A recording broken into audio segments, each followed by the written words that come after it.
মরহুম হযরত মাওলানা আব্দুল গফফার সাহেব হুজুর রহমাতুল্লাহি আলাইহি, এই যে দেখছেন বুড়া মানুষের নামগুলি কইলেই আব্দুল গফফার রহমাতুল্লাহি আলাইহি, আমরা ছোটকালে ওয়াজ শুনতাম, ঢাকার আশপাশে ওয়াজ করতেন, প্রচুর মানুষ ওনার ভক্ত ছিল। উনি এরকম বোঝাইতেন এই বিষয়টা, যে আরে ভাই যেটা তুমি বুঝো না দেখে সেটা অস্বীকার করবা, তুমি যেটা খুঁজে পাও না সেটা নাই, ব্যাপারটা তো এরকম না। কথা বলেন ঠিক না বেঠিক? সেটা গল্প বলতেন যে এক বেটা পড়ার জন্য বিয়ে করাইছে, এখন সম্ভ্রান্ত পরিবার, খুব একটা ভালো নামি দামি ফ্যামিলি থেকে মাইয়া বিয়ে করাইছে, সব দিক দিয়ে ঠিক আছে, কিন্তু বউটা হলো বাউল। বাউল বুঝে? খাটো। তো মানুষ যেহেতু খাটো, তার হাতটাও কি হাত পাও সবই খাটো। এখন বিয়ে করা আছে বউ বাড়িতে, এখন শাশুড়ি মায়ে কইছে যে মা আমার এক গ্লাস পানি দাও তো। আগে যে মাটির কলস ছিল, তো মাটির কলস তো এরকম অনেক বেশ উঁচা, 1.5 হাত লম্বা, আর এই বাউন মানুষ, এই মানুষটাই হলো 2 হাত, ওর গলা পর্যন্ত মাটির কলস। তো সেই ওইরকম গলা দিয়ে যখন নাকি মাটির কলস থেকে পানি ঢালতে গেছে, গলার হাড় খুইলা কলসের ভিতরে পড়ে গেছে।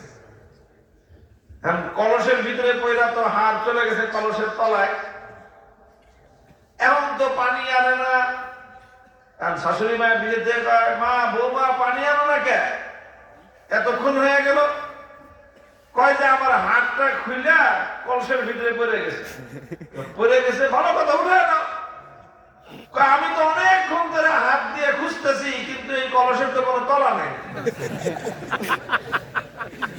কলসের কি নাই? কলসের তলা নাই কেন? কয় যে আমি হাত দিয়ে তো তলা খুঁজে পাই না। এখন কম, তুই তো 2-1টা মানুষ, তোর হাতটা হলো 6 ইঞ্চি 8 ইঞ্চির হাত, এই 8 ইঞ্চি হাত দিয়ে তুই 18 ইঞ্চি কলসির তলা খুঁজে পাবি কোনদিন? তো 8 ইঞ্চি হাত দিয়ে তুই 18 ইঞ্চি কলসের তলা খুঁজে পাস না, এই জন্য যদি তুই কস যে কলসের তলা নাই, দুনিয়ার মানুষ এটা মানবে? তো তুই 8 ইঞ্চি হাত দিয়ে তো কিয়ামত পর্যন্ত 18 ইঞ্চি কলসের তলা খুঁজে পাবি না। এটা তো কলসের দোষ না, কলসের তলার দোষ না, এটা তোর 8 ইঞ্চি হাতের দোষ।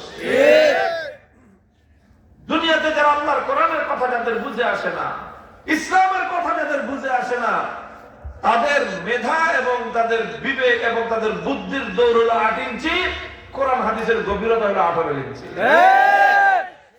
তুই 8 ইঞ্চি বুদ্ধি দিয়ে কোনদিন 18 ইঞ্চি কোরআন হাদিসের তলা তুই খুঁজে পাবি না। তুই তলা খুঁজে পাস না দেখে তুই যদি কস যে তলা নাই, তো এটা তো এরকম বেকুব মার্কা কথা হলো। কথা ঠিক কিনা?